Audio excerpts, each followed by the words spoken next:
All right, let's get after it here. The M's did lose their second straight last night in Baltimore. Tough one for Bryan Woo.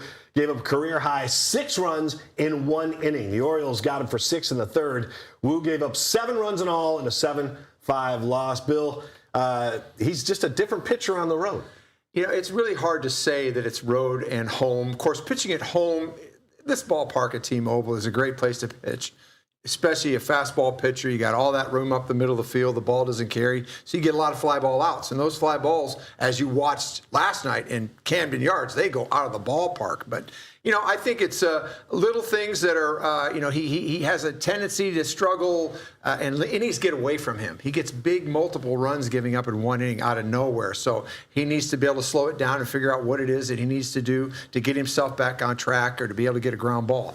He's got great stuff. He set the bar so high last year. I think he only had like 4 games where he gave up more than 4 runs. And he's already done that this year. So, but again, when you set the bar as high as he has, our expectations are there, and so are his. And perhaps, you know, it could be as simple as Cal Raleigh returning to behind the home plate, because these guys really lean on the catcher. This is the pitch-com era. These guys get it and go. They don't think. And so maybe that's part of the reason why he's a little at a loss as to why it's not working for him. Fastball pitcher that's just not being able to really crisply hit the top and the bottom of the strike zone. You know, that's a really good point, and I feel like that kind of leads into this really interesting stat that he's only gave up 1 earned run in his first 12 innings of his first 2 road games. Since that, it's been 6 games, and he's given up 28 runs in 25 innings. So I do think that you're onto something with maybe the pitcher-catcher connection. Yeah, I think that's part of it. The big inning has been a little bit of a snag for him. You're also asking these guys to carry the game further. And, you know, one of those games was the bases loaded. He left in the 6th. His pitch count got up. We went to the bullpen. Robles misplaced the ball and right, and 3-run score. So I'm not blaming anybody in particular. Bryan knows that he's got to be better. He's a first pitch strike thrower, but after that, his command's been a little off and on. He needs to continue to refine the touches on his changeup to lefties and choose one of those breaking balls and get it better for those right-handers. But this is all part of the journey. Baseball is not like the other sports where, you know, guys go out and their performances are pretty steady. The best guys in the world can get knocked out in the first inning. The best guys in the world can have a slump that lasts a month. This is not like other sports. Yeah. So it's a long season, it's hard, and so you have to be able to mentally overcome these places where you're not doing as well. Yeah, that's a good point. You know, Woo has an ERA of just 2.3 at home this season, but on the road, that ERA balloons to 6. It's clear he's frustrated.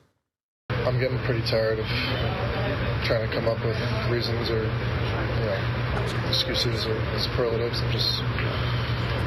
I'm tired of sucking. Like it is what it is. I don't, you know, like I said, I don't have the answers. I'm looking for them. I don't know.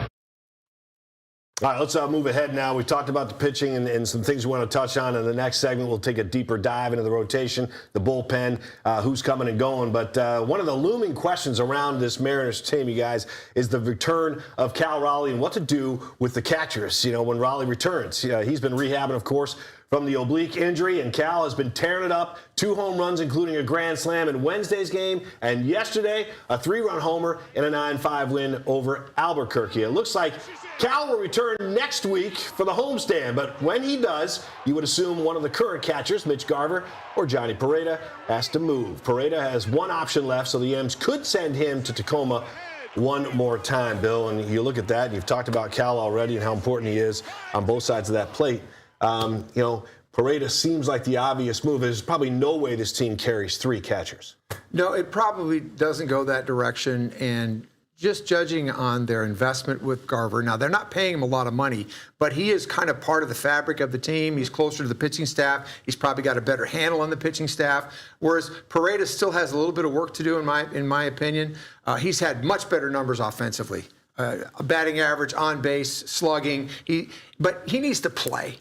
So I think they just kind of punt here, put him back in AAA. Garver can play that role of off-the-bench slugger against lefties and play once in a while, and then Pereda plays every day. And let's just see if Cal's going to be okay. So they need Pereda to play while Cal's sorting it out. Mm-hmm. And just on that note of whether Cal's going to be okay, I mean, I was at his first rehab appearance down in Everett, and you could tell he's used this time to not only get healthy, but kind of get right mentally. He looks a lot better.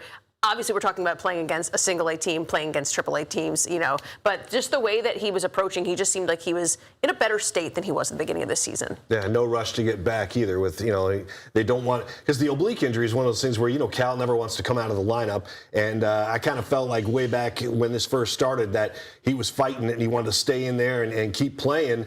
And sometimes the managers have to protect these players from themselves. That is 100% right, and I think his injury was there long before that became obvious to the staff. And even when he came out for a couple of days, everybody thought he's got a catastrophic injury because Cal just won't talk about it.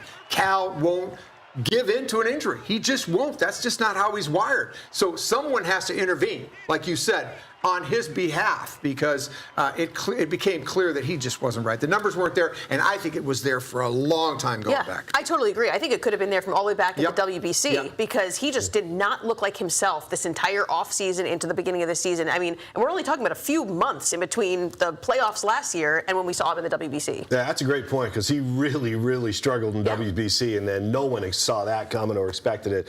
Let's talk more about this team. J.P. Crawford is close, maybe not as close as Cal coming back, but he's just around the corner. You get the feeling. So that's a good thing with Crawford. But then again, you got that logjam over there on the left side of the infield. If you're the manager here, and you've got even Brendan Donovan probably not going to get back till closer to the All-Star break, but there's some questions to be answered and some moves to be made. I think you just have to take them one at a time and be patient. This is a patience game, long season. This is a team that's sitting in first place in a weak division. They can be patient and not make too rash of moves too soon or think too far ahead. So Crawford will come back. He started playing like, I feel I'm at the crossroads of my career. And he went out and started ripping the baseball, playing better, really bringing it, wanting to play third, whatever it takes. And with him and Cole Emerson on the left side, that's good defense. So it's be great to get him back. Plus, he gets on base. I mean, he's an important part of this team. Donovan's down the road a bit. Cole Emerson has really helped this team. 4 home runs, 10 RBIs, slugging over 500, playing both positions, commandeering the infield on pop-ups. I mean, this guy is a player. So I think Crawford really helps him. Donovan's down the road. I think he's after the break. Certainly going to help him. And want him, again, another guy, you got to protect him against his own self because he wants to play so bad, right? Good point. Talk about Emerson helping this team. I mean, I knew he wasn't going to be gone for too long this time while he was out, but he comes back. He gets that walk last night. He scores on that time that he's on base. And that last at-bat, a 7-pitch at-bat, he battles and literally almost gives them that chance to win at the end of the game. I think that he just shows so much poise. Yeah, I think, you talk about Emerson's been doing his thing and making the job difficult for the manager and the GM over there. But you talked about him before we came on, Bill, about the fact that Emerson, he's just a special character. Like this, you don't see guys like this come along too often. Yeah, to be his age and be so beyond his years as just the mental approach, his skill set. He's calm, cool, and collected. He expects to be there. He can really play the infield. And offensively, he's got some juice. Chase Utley, he reminds me of him. My favorite Utley player. was a second baseman, but same kind of body, same look at the plate, not looking like a guy that's going to hit the ball in the ballpark, but has some pop.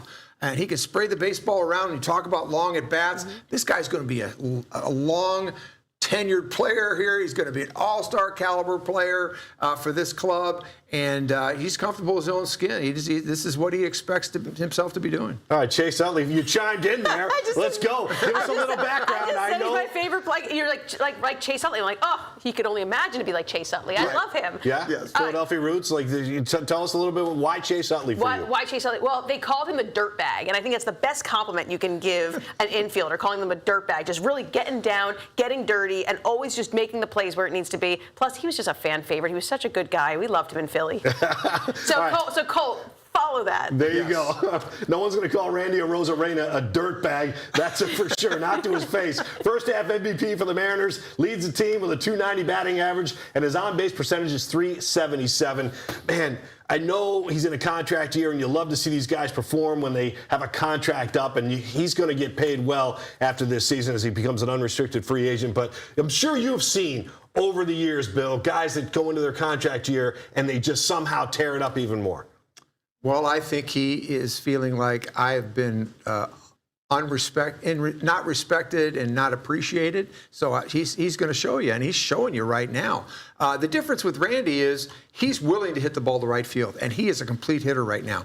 Dead on top of the plate, tough to pitch him inside, gets the ball out over the plate, and he's slamming balls into right center, and he's tough with 2 strikes. He can get the ball in play the other way. So he's the toughest out on the team. He's the guy that's really been clutch. The numbers belie his success. He doesn't hit the ball in the ballpark, but he still is slugging close to 500.